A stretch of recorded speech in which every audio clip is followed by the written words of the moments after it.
وإياي بتقوى الله كما قال الله سبحانه وتعالى في الكتاب العزيز وهو الأصدق القائلين أعوذ بالله من الشيطان الرجيم بسم الله الرحمن الرحيم يا أيها الذين آمنوا اتقوا الله حق تقاته ولا تموتن إلا وأنتم مسلمون وقال الصلاة والسلام الإسلام يعلو فلا يبلى عليه صدق الله ورسول الله العظيم.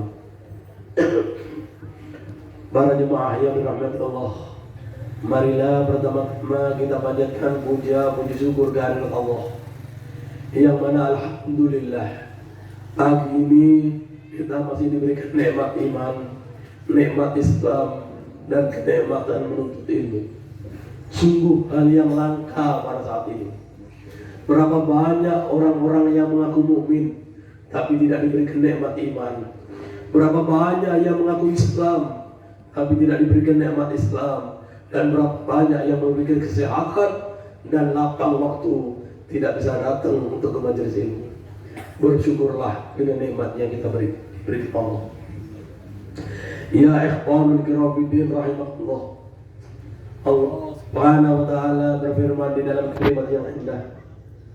A'udzu billahi minasyaitonir rajim. Bismillahirrahmanirrahim. Wa minan nasi man yaqulu amanna billahi wal yawmil akhir wa ma hum bimu'minin. Allah dengan sindiran yang indah. Dan sebagian manusia mengatakan kami telah beriman kepada Allah dan beriman kepada hari akhir, padahal dia sama sekali tidak beriman di mata Allah Subhanahu wa taala.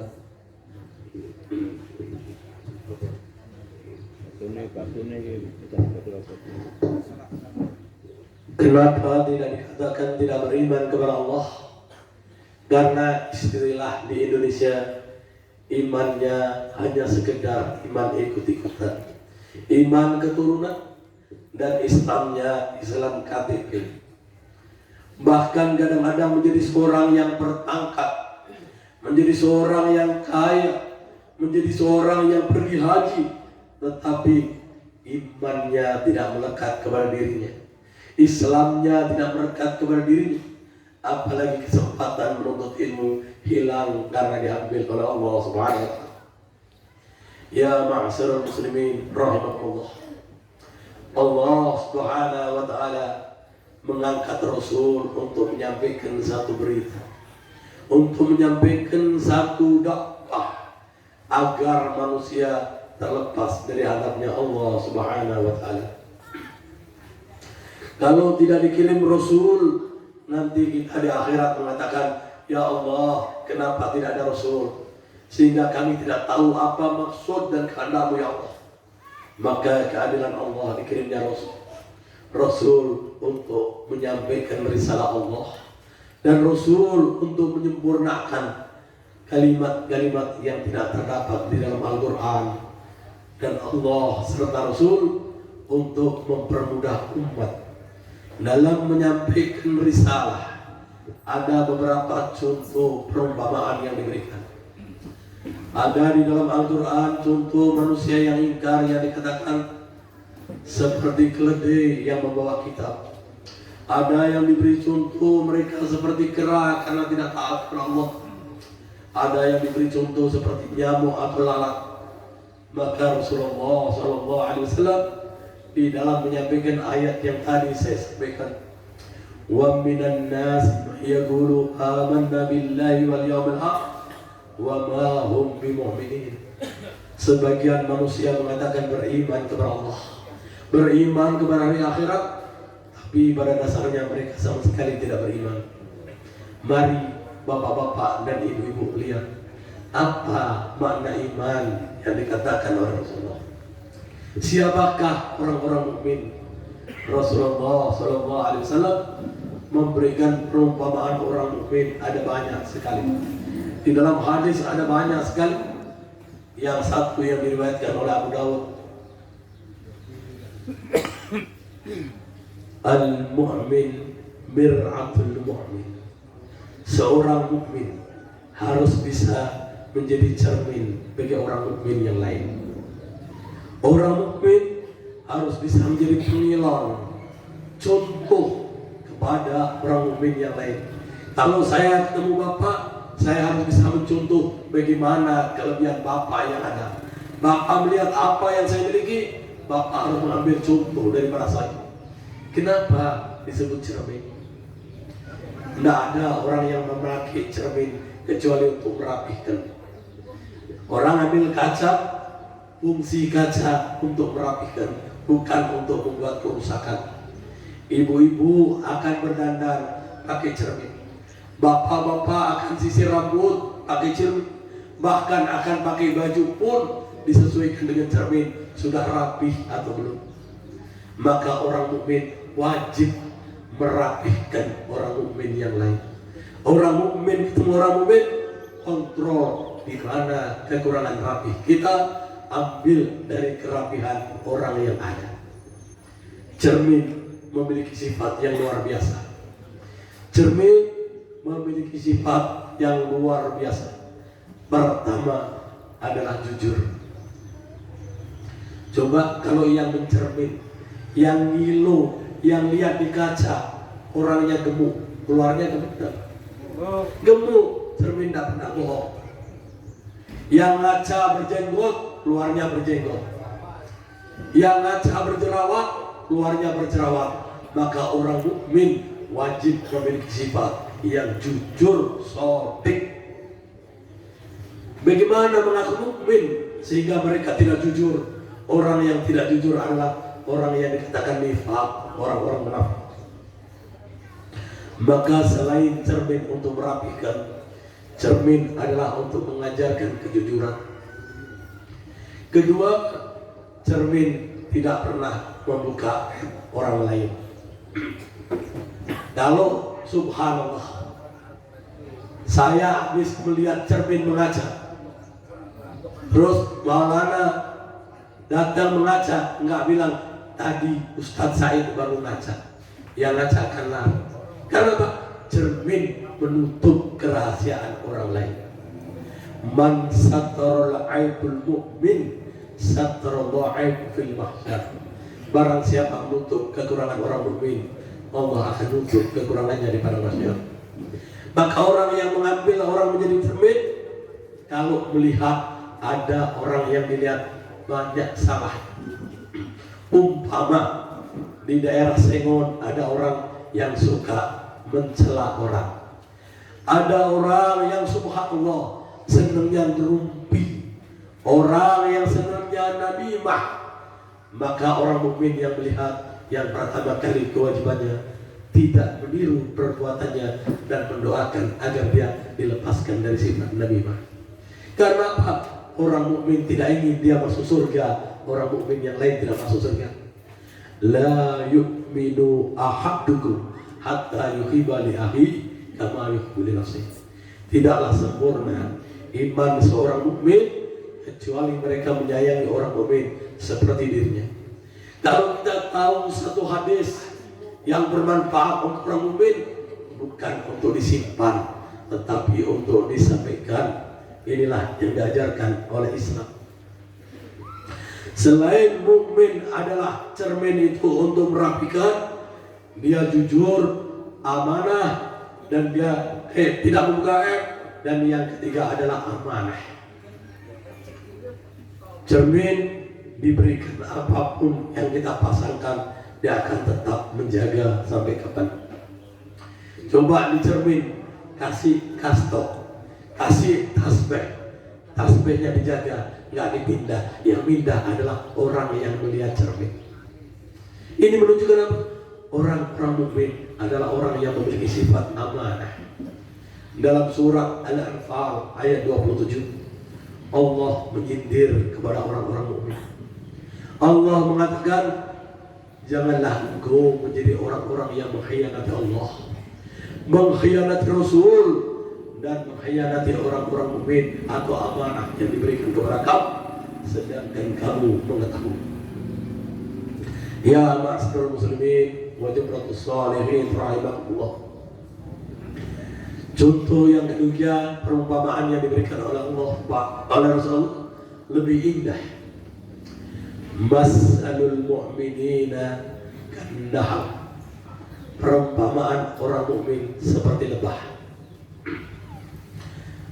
Lebah bahasa sini tahu. Ma akalat illa akalat thayyibah. Tidaklah dia makan kecuali makanan yang bersih, makanan yang baik.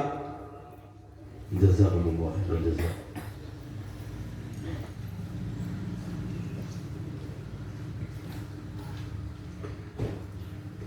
Yang keluar dari mulut bah, dari perut bah adalah perkara yang baik, dan lebah tidak pernah mau merusak. Luar biasa Pak. Orang mukmin harusnya yang keluar dari mulutnya obat untuk orang mukmin yang lain, bukan yang keluar adalah merupakan penyakit. Kadang-kadang ayat itu berbunyi keras. Untuk apa? Menyelamatkan orang dari murkanya Allah. Kadang Rasulullah berbicara tegas dengan marah. Untuk apa? Untuk menyelamatkan. Sebab setiap ngaji pasti menyinggung. Tidak ada di dalam Islam menyampaikan risalah Allah tidak menyinggung. Contoh, memerintahkan sholat. Yang tidak sholat tersinggung tidak? Contoh, memerintahkan kewajiban mengeluarkan zakat. Yang tidak keluar zakat. Kewajiban menuntut ilmu. Yang tidak menuntut ilmu. Menyuruh berlaku adil. Yang berlaku dolim pasti tersinggung. Tetapi Islam yang tersinggung adalah yang perlu memperbaiki dan orang yang sadar. Rasulullah datang untuk merubah adat istiadat, kebiasaan orang-orang Quraisy. Orang Quraisy adalah orang amanah, jujur, tetapi dia menggandengkan antara tauhid dengan kesyirikan adalah sama. Maka kembali saya kembalikan, innamal mu'minuna kannahla. Setiap orang mukmin ucapannya harus dengan hikmah. Saya kagum Pak, ada ucapan pendek yang ditulis oleh seorang ulama. Kalimat cukup sederhana. Berbuat baiklah kamu di mana saja kamu berada, kapan saja, dalam kondisi seperti apapun, meskipun keluargamu, sahabatmu, masyarakat di sekitarmu tidak menyukai perbuatan baikmu, tapi yakinilah Allah tetap menghitung perbuatan baik. Tapi kadang-kadang orang mukmin begitu jengkel kepada temannya, berbuat baik sudah tidak mau, karena tidak memiliki sifat nahl, tidak memiliki sifat lebah. Lebah adalah sifat mukmin, dan sifat orang mukmin wajib dia harus berbuat manfaat kepada orang yang lain. Khairukum man yanfa'ukum linnas. Sebaik-baik kamu yang bermanfaat untuk manusia. Lebah, subhanallah, saya ternak lebah baru 32 tahun. Saya mempelajari lebah luar biasa. Lebah tidak bisa ditipu. Lebah tidak pernah mau ke tempat kembang plastik. Lebah tidak mau kembang layu. Lebah hanya mencari sari pati dari bunga yang halalan thayyibah. Maka orang mukmin tidak boleh memasukkan ke dalam mulut barang yang subhat, apalagi barang yang haram. Imam Al-Ghazali di dalam kitab Ihya mengatakan, satu suap atau satu teguk minuman dari barang subhat, 5% imannya akan diangkat oleh Allah. Lah kalau sepiring gimana? Kalau barang haram luar biasa. Malahma nabata minal haram an-naru aula bih. Sesungguhnya daging yang tumbuh dari barang yang haram tempatnya yang terbaik adalah neraka jahanam. Maka orang mukmin diperintahkan memiliki sifat lebah, tidak mau makan kecuali yang halal. Lebah tidak pernah nempel ke tempat lain, beda lalat, beda lebah. Saya kadang-kadang bilang, Pak, kenapa manusia kok seperti laler? Laler itu tempat sampah nempel, barang kotor, ayam nempel, bunga plastik nempel, bunga seger nempel, ada makanan nempel, itu lalat. Maka itu adalah sifat munafik. Kenapa pun yang nempel hanya mencari manfaat untuk kepentingan perut. Maka orang mukmin tidak. Orang mukmin kan nahyi seperti lebah. Makan dia lihat halalan thayyiban. Tidak asal halalan, tetapi dilihat halalan thayyiban. Durian itu halal. Tapi bagi orang darah tinggi dan kencing manis, makan 3 durian tidak halal. Karena apa? Mudarat. Selain halal thayyiban, kambing adalah sayyidul laham. Tapi bagi orang yang darah tinggi, makan kambing yang dimasak melampaui batas bisa sakit.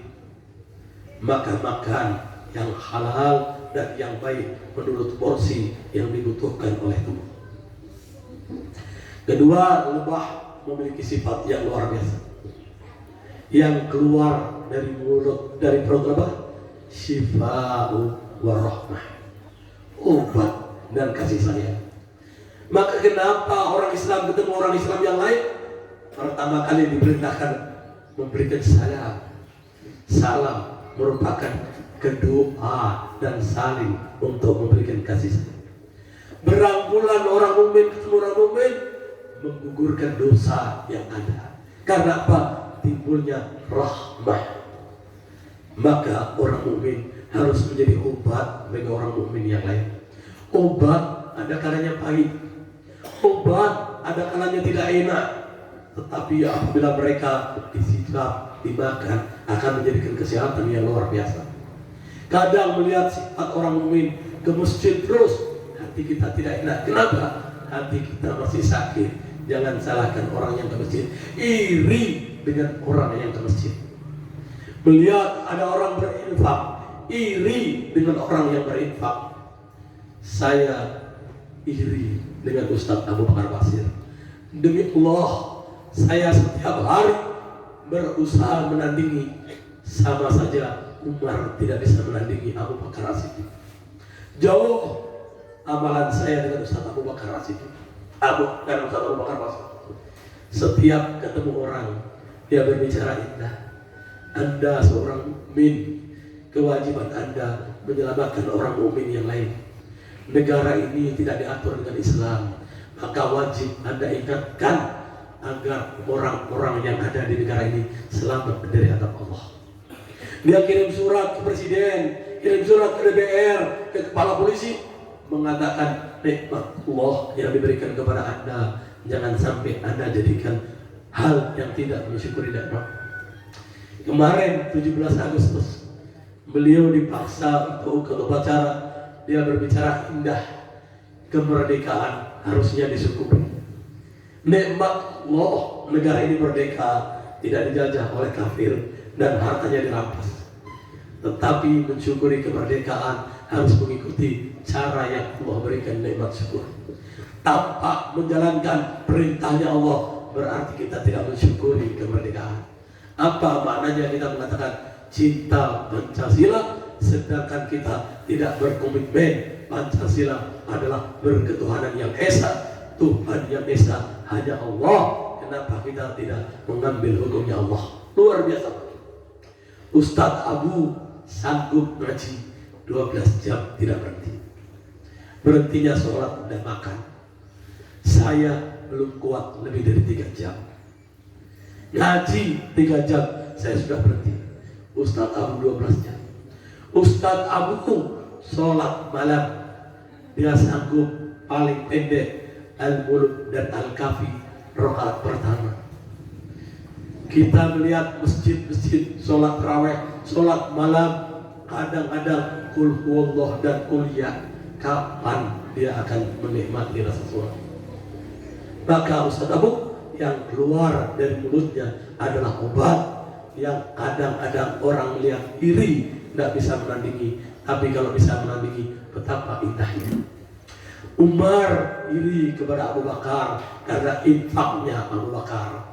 Umar iri kepada Abu Bakar karena tidak pernah Abu Bakar meninggalkan amalan-amalan soleh dimanapun kesempatan yang ada. Dalam satu kitab disebut subuh Rasulullah, sholat subuh. Begitu Rasulullah salam, Rasulullah tidak membaca zikir, tapi tanya, siapa di antara kalian yang menggetarkan, membuat perbincangan dan goncingan para malaikat yang ada di arsy? Para sahabat diam terkejut. Apa yang diguncingkan malaikat? Dia tanya, siapakah pagi ini yang telah mengunjungi orang sakit? Kira-kira mau ke masjid subuh, ke rumah orang sakit, ada enggak Pak di sini, Pak? Tidak ada. Yang ngacung Abu Bakar. Siapa di pagi ini yang telah bersilaturahmi? Abu Bakar lagi. Siapa pagi ini yang telah bersedekah? Abu Bakar. Umar tanya, ya Abu Bakar, kapan Anda bersedekah? Kapan Anda bersilaturahmi? Dan kapan Anda mengunjungi orang sakit? Dia bilang, subhanallah, Anda keluar mau sholat malam, saya dengar si fulan sakit, saya takut kalau saya pada sholat subuh dia telah meninggal, saya ingin memberikan doa dan nasihat. Saya memiliki uang, ada orang minta sedekah, alhamdulillah saya berikan sedekah, biar saya tidak memegang uang tatkala saya meninggal dunia, karena al-mal wal fitnah.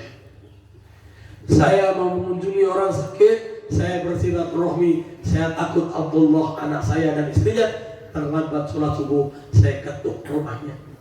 Coba Ustaz, ketuk rumah menantu, tok tok tok, bangun sholat subuh, apa jawab menantu? Ini Abu Bakar. Dia tidak berpikir, alasannya Abu Bakar, dimanapun, kapanpun amal soleh jangan sampai kita tertinggal. Abu Mus'ab mengatakan, wallahi kalau kaki kanan melangkah, saya tidak yakin kaki kiri saya bisa ikut melangkah. Maka kaki kanan saya melangkah harus mendapatkan ridhonya Allah. Jangan sampai saya terlambat mendapatkan ridhonya Allah. Ya ma'asyiral muslimin wa jamratus shalihin rahimahullah. Lebah tidak pernah dia merusak walaupun tangkai yang kecil. Orang mukmin tidak akan melakukan pengerusakan. Orang mukmin tidak melakukan pengerusakan. Terus saya ditanya, Ustaz, bagaimana FPI memecahi kafe? Ada jawab, yang dikatakan merusak adalah membatalkan ridhonya Allah dan membuat orang dimurkai oleh Allah. Dalam Al-Quran surat At-Taubah ayat 107-108. Dalam Al-Quran surat yang tidak dibuka dengan bismillah, surat Al-Baro'ah ataupun surat At-Taubah. Dalam ayat 107 ada satu masjid yang dibangun oleh orang-orang munafik yang dibantu oleh orang kafir.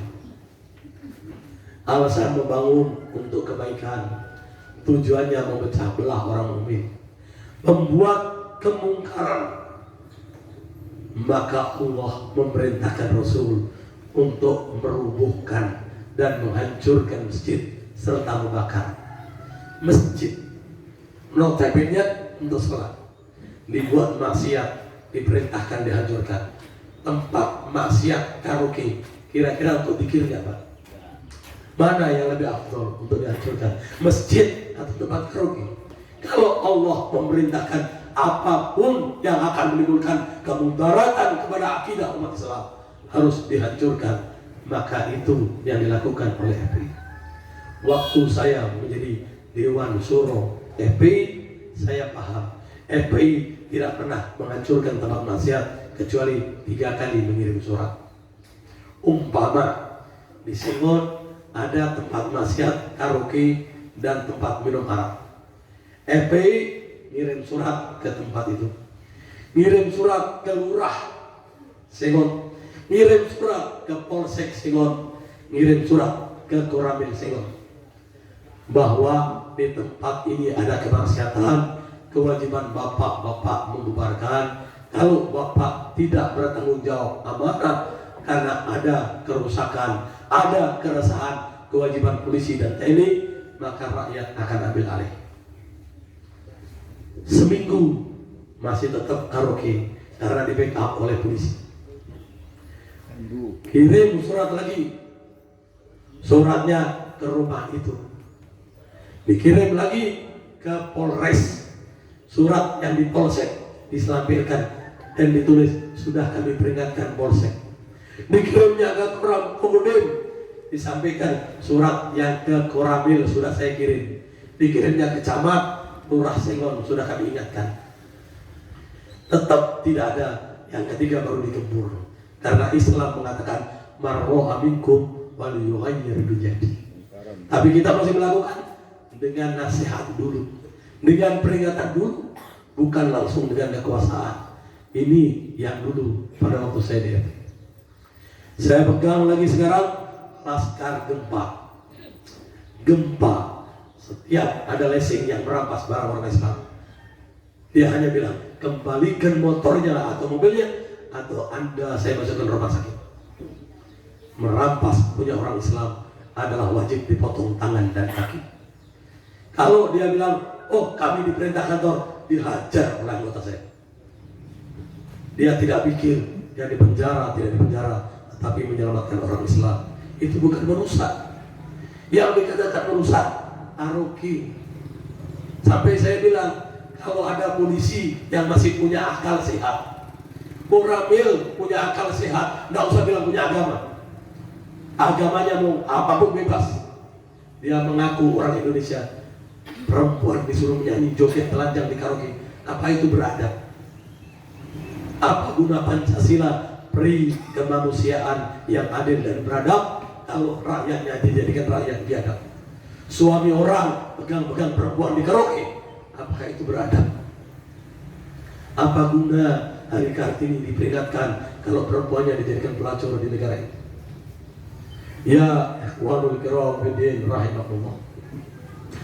Dan dikatakan pula oleh Rasulullah, sifat lebah yang keempat, lebah kalau menyerang mati, lebah kalau gigit bapak habis gigit mati.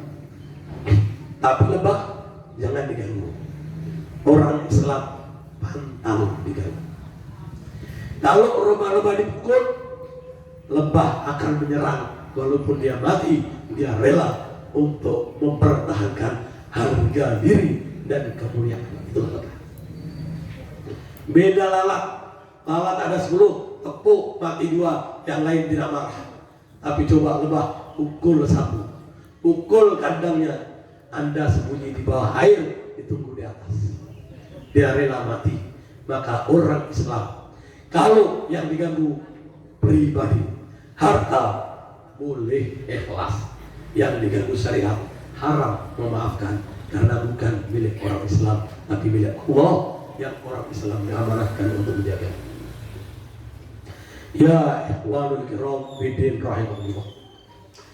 Dan Rasulullah memberikan contoh pula, matsalul mu'minina kadzaha. Perumpamaan orang-orang mukmin seperti emas. Emas adalah kebanggaan bagi wanita. Coba bapak bawakan emas kepada istrinya, kalung ini, dia senangnya senyumnya beda. Bawakan amplop sama kalung, senyumnya beda. Karena apa? Emas tanda kemuliaan. Maka orang yang banyak emasnya, orang kampung melihat, oh ini orang terhormat. Padahal dalam Islam yang terhormat, yang bertakwa. Tapi pandangan yang keliru, kemuliaan dipandang adalah dengan emas. Emas luar biasa. Ditaruh di mana tetap emas. Emas tidak pernah berubah. Beda dengan susu. Beda dengan anggur. Anggur taruh di peceren, orang suruh ngambil makan tidak mau. Tapi emas taruh di sapi teh, diambil, dicuci, dipakai tidak mau. Emas dimanapun sama. Orang mukmin dimanapun sama. Kumpul dengan orang yang tidak sholat bisa mewarnai orang yang tidak sholat. Karena orang mukmin dimanapun sifatnya sama, tidak dengan alasan pakai tidak ada. Emas adalah kemuliaan, maka orang mukmin dimanapun tempat harus mulia, sebagaimana ucapannya Allah di dalam surat Al-Imran ayat 139. A'udzu billahi minasyaitonir rajim. Wa antumul a'lamuna in kuntum mu'minin. Sungguh sangat tinggi derajatmu kalau kamu menjadi orang-orang yang beriman. Bukan tinggi lagi, sangat tinggi. Maka jagalah keimanan, karena iman bisa rusak, Islam bisa rusak. Maka Rasulullah mengatakan al-iman yang kis wa yasid. Iman ada kalanya berkurang dan ada kalanya bertambah. Bahkan kalau imannya terjadi, a'udzubillah min dzalik. Saya membuka Al-Quran, yang paling saya takutkan Pak, juru dakwah. Kebetulan saya juga juru dakwah. Seorang ulama yang menutup-nutupi ayat Al-Quran untuk kepentingan dunia, baik jabatan atau harta atau pujian. Di dalam Al-Quran surat Al-Baqarah ayat 159 sampai 162, Allah akan memerintahkan seluruh makhluk yang bisa melaknat akan disuruh melaknat di padang mahsyar. Saya bayangkan kalau ulama dicaci maki PSK, ulama dicaci maki orang kafir. Ahok mengatakan kepada ulama, hei kau ulama munafik, gara-gara kamu saya tidak dapat hidayah. Bagaimana nanti? Saya ingat tahun 96 saya ceramah dengan satu orang mu'alaf asli Sweden. Dia ceramah dengan saya di Malaysia. Dia mengucapkan kalimat yang indah. Demi Allah, yang menjadikan saya masuk Islam wasilahnya melalui orang Indonesia. Tetapi belum pernah saya melihat orang yang tergolek di dunia melebihi orang itu yang menjadikan saya dapat hidayah.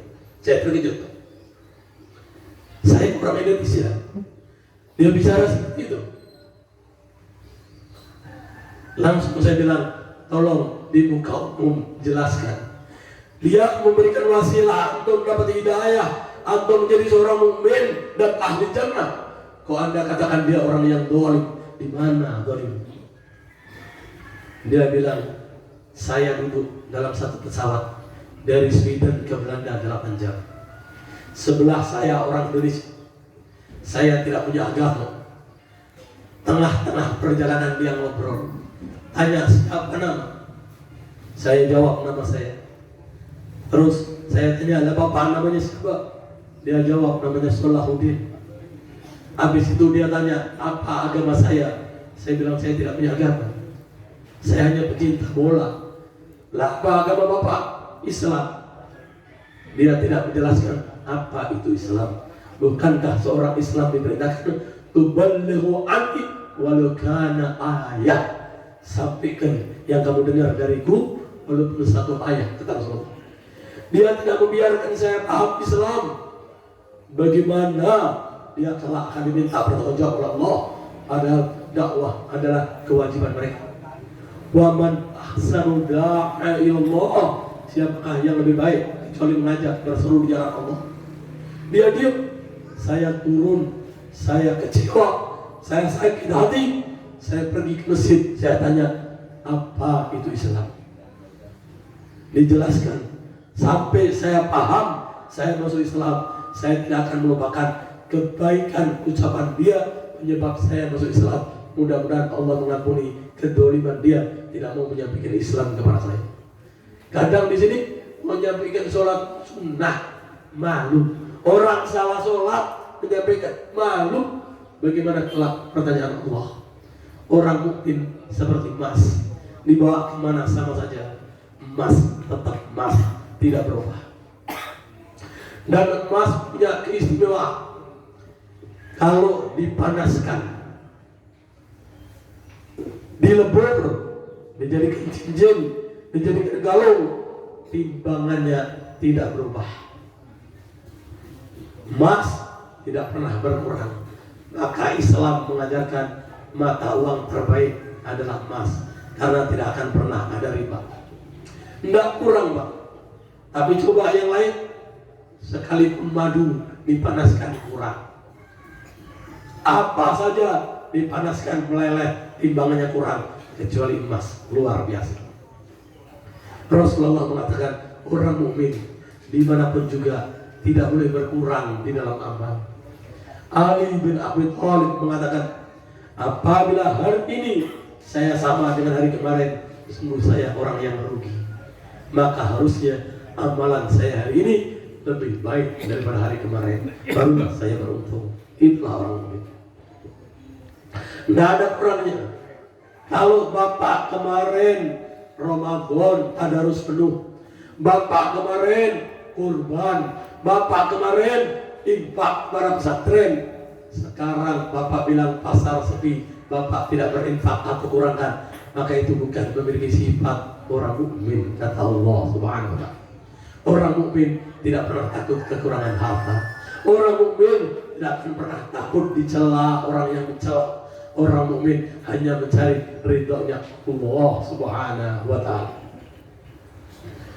Saya terkejut, seorang ustaz, dia marah kepada orang, dia tidak mau untuk sholat di masjid. Saya tanya, bukan nggak antum selalu sholat di sana? Saya tidak suka dengan takbirnya.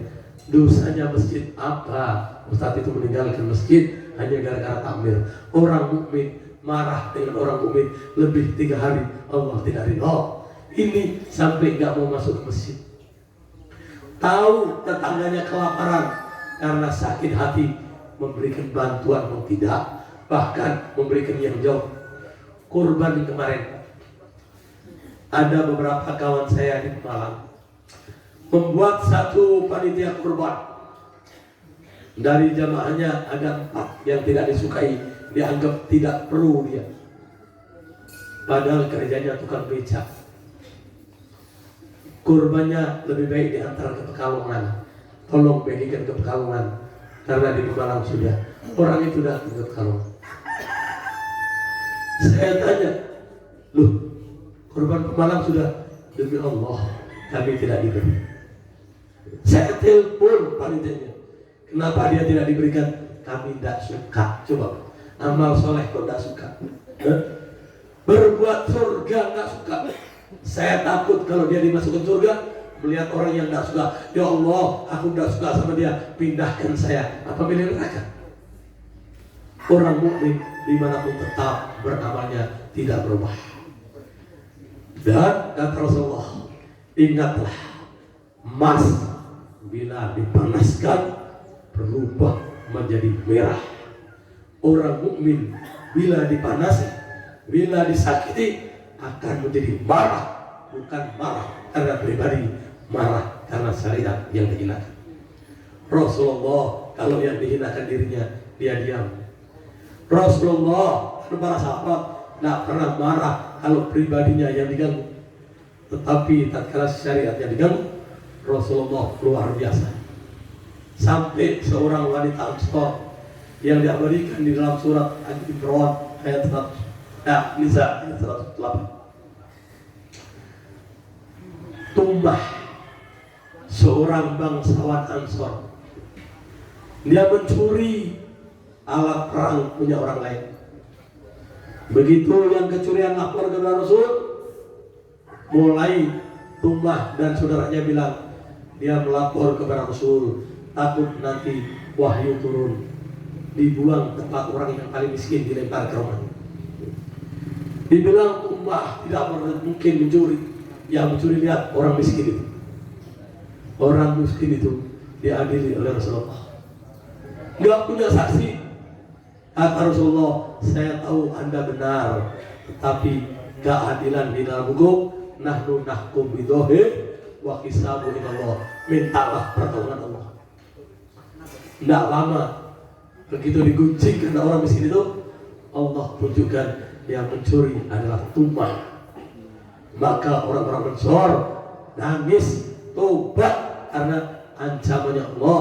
Apakah kamu akan berdebat membela orang-orang yang boleh untuk mendolimi orang-orang yang miskin? Berapa banyak pejabat yang melemparkan kepada orang miskin, sampai polisi membunuh polisi pun masih akan dilindungi oleh oknum tertentu. Apalagi yang dibunuh orang-orang Islam, tak pernah ada hitungannya. Ini kelak akan dituntut oleh Allah, sekalipun apa yang mereka ini. Orang Islam wajib marah kalau yang diganggu adalah kehormatan Islam, bukan yang diganggu pribadi. Pribadi boleh memaafkan, tapi syariat tidak boleh memaafkan.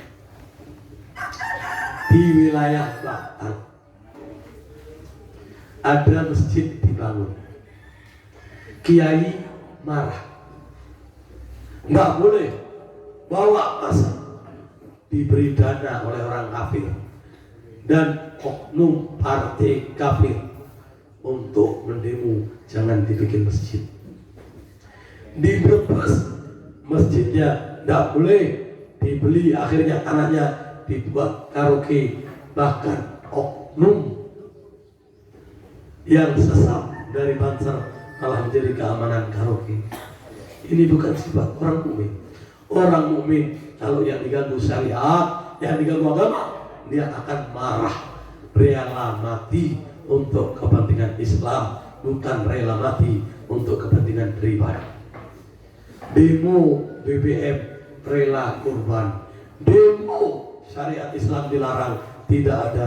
A'udzubillah min dzalik. Ya ma'asyaral muslimin wa jabratus shalihin rahimakumullah. Yang keempat dikatakan oleh Rasulullah, perumpamaan orang mukmin adalah seperti pohon. Tahu pohon? Kalau yang di pegunungan, pohon yang paling tinggi kalau di sini bentuknya kayak cemara seperti itu. Mukmin itu kuat akarnya kalau pohon. Daunnya kapan kena angin ke kiri, ke kanan. Itu menunjukkan orang mukmin tidak akan pernah berhenti di dalam diterpa ujian oleh Allah. Orang mukmin akan selalu diterpa ujian.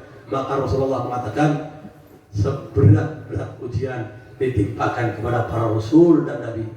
Kedua, orang yang di bawahnya dan di bawahnya. Orang mukmin itu seperti pohon.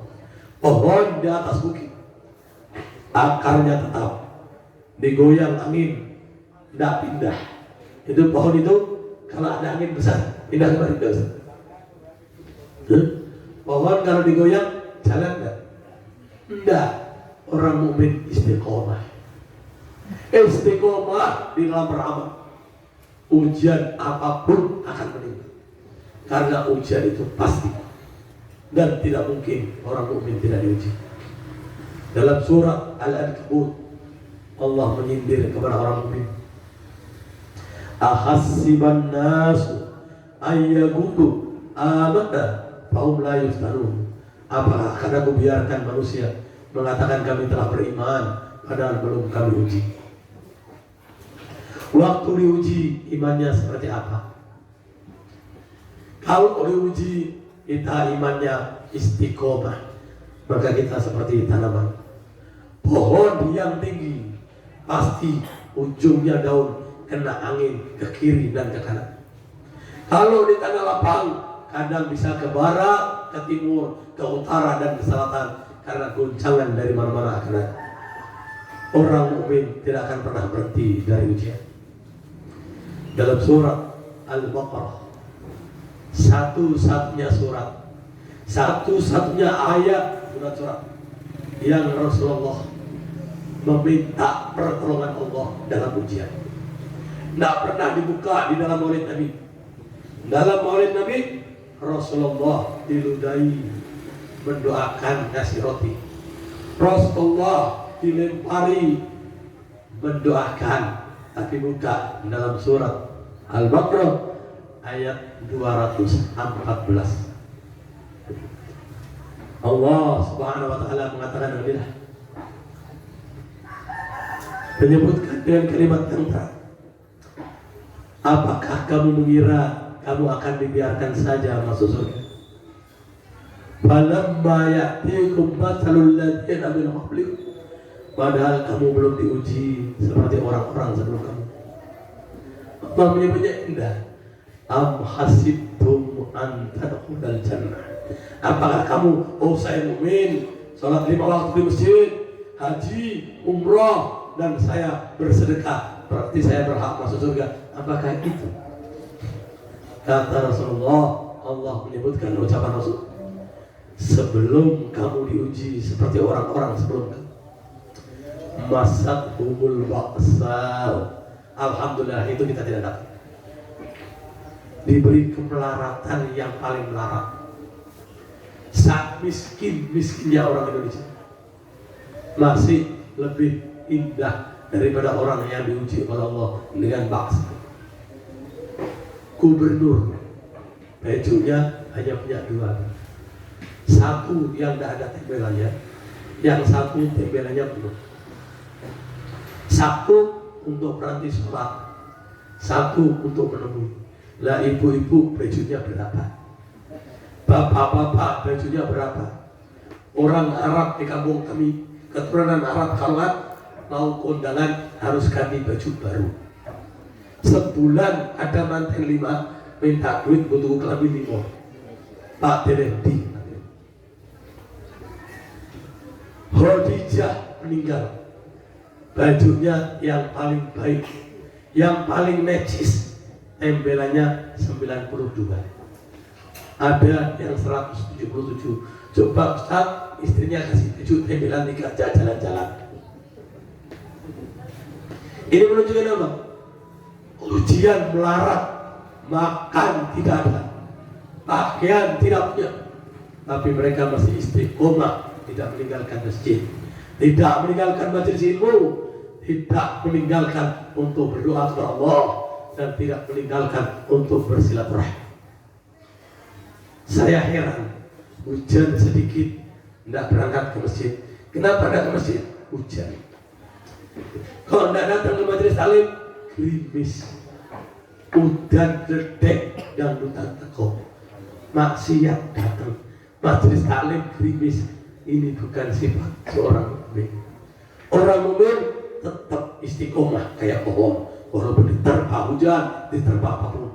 Dia mengatakan itulah ujian.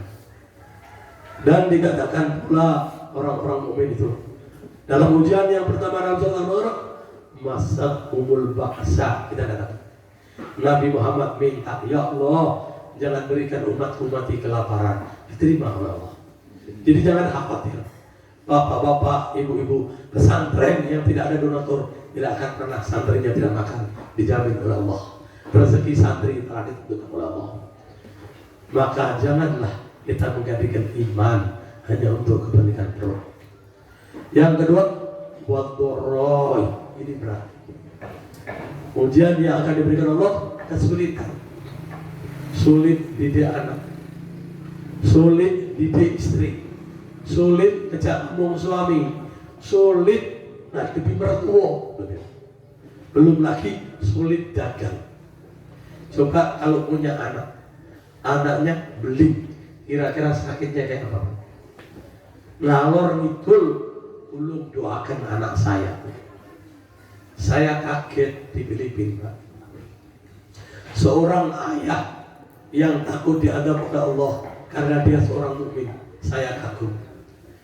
Saya makan di rumah makannya, tidak boleh bayar. Terus dia bilang, doakan saya Ustaz, saya gagal dalam mendidik anak. Saya bilang mudah-mudahan Allah mengampuni Anda. Mau keluar sampai pintu, istrinya manggil, kalungnya dilepas, ini kalung perkawinan saya Ustaz, saya hadiahkan Ustaz. Tolong doakan saya dengan suami saya agar tidak dihukum Allah karena gagal mendidik anak. Saya terkejut. Insya Allah karena Bapak telah bertobat. Saya belum tanya. Diambil uang dari laci. Pak, hanya ini uang kami pagi ini. Ambil untuk Bapak. Mintakan Allah mengampuni dosa kami. Tak tanya.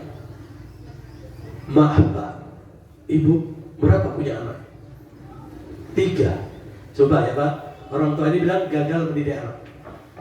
Kalau dibalik ke psikolog, semua orang psikolog gagal. 3 anak. Tak tanya, anak Bapak pekerjaannya apa? Bayangan saya gagal anaknya itu kenapa?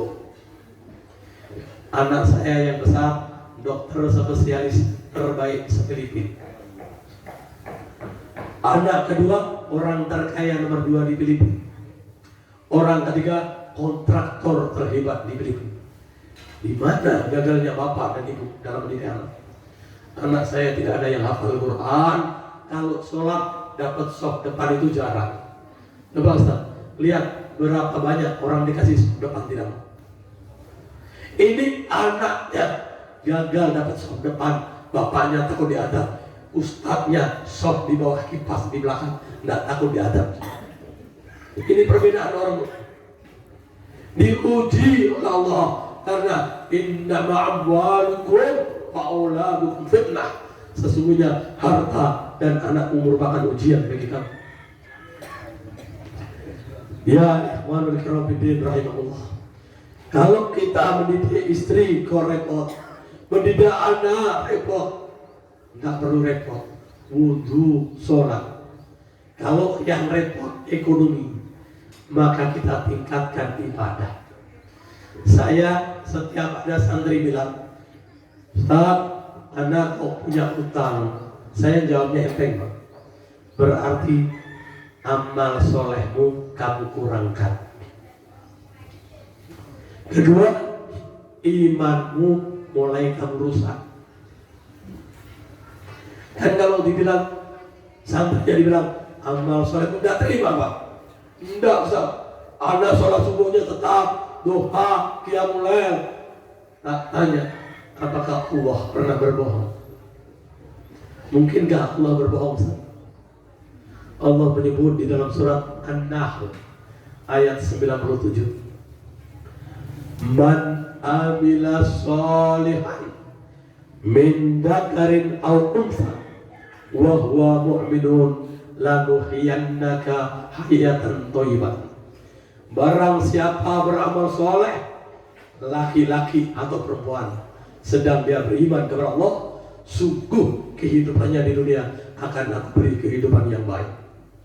Jadi kalau bapak-bapak banyak utang, lihat amal solehnya ada riya apa enggak, imannya mulai guncang apa tidak, kembali kepada Allah, takarub kepada Allah, Allah akan menyempurnakan hak-haknya.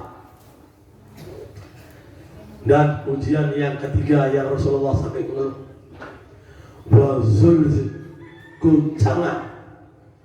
Rasulullah dikepung 3 bulan, diembargo, tidak ada makanan, sampai orang-orang kelaparan. Rasulullah nanah di bibir, nanah di lidah karena makan kulit yang ditanam. Maka tatkala demikian, Rasulullah dan orang mukmin hanya mengadakan tangan kepada Allah. Mata nasrullah, kapan akan datang pertolongan Allah? Allah jawab, ala nasrullahil qarib. Kita sekarang sibuk, BBM naik, bagaimana belanja, listrik naik, bagaimana belanja. Yang maling biarkan maling, yang korupsi biarkan korupsi. Kita takarub ke Allah, kita dicukupi oleh Allah. Tidak perlu kita repot.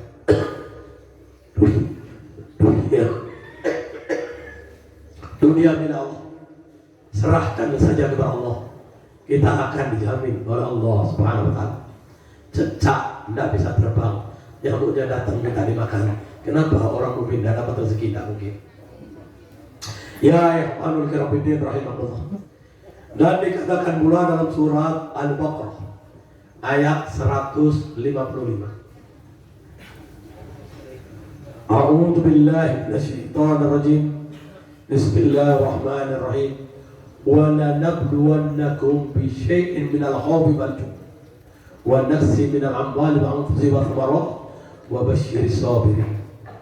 Allah Subhanahu wa ta'ala mengatakan, dan pasti wajib kamu sekalian manusia akan diuji dengan perasaan takut.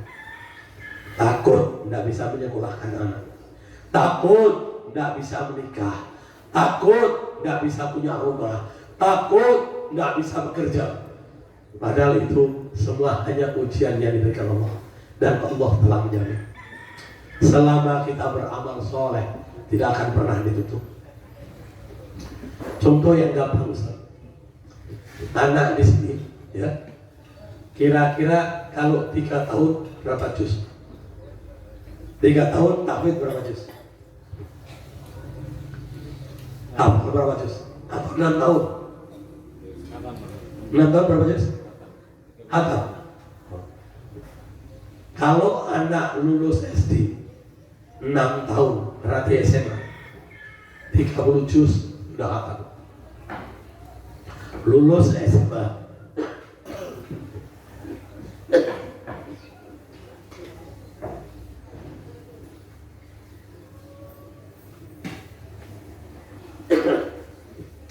lulus SMA cari pekerjaan, kira-kira dapat apa?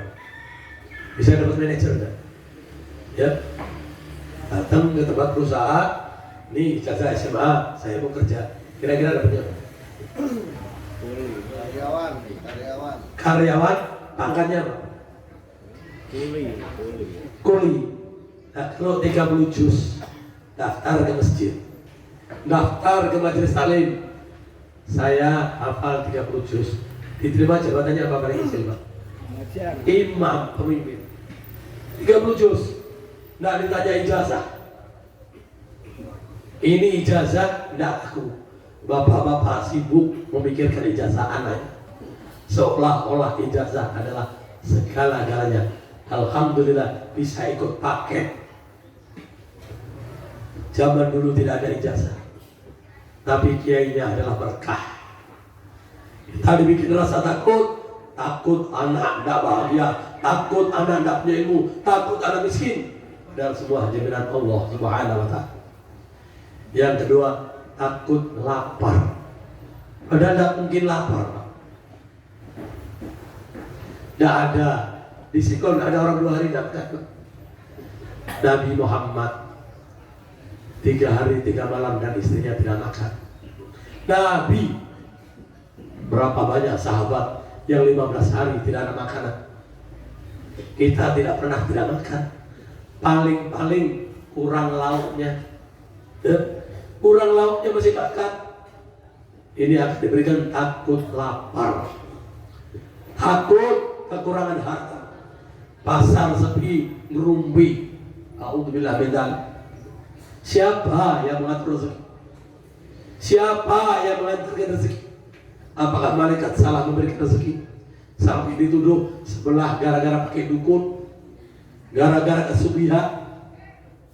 Yang keempat, diberikan takut dengan mati, padahal mati itu pasti.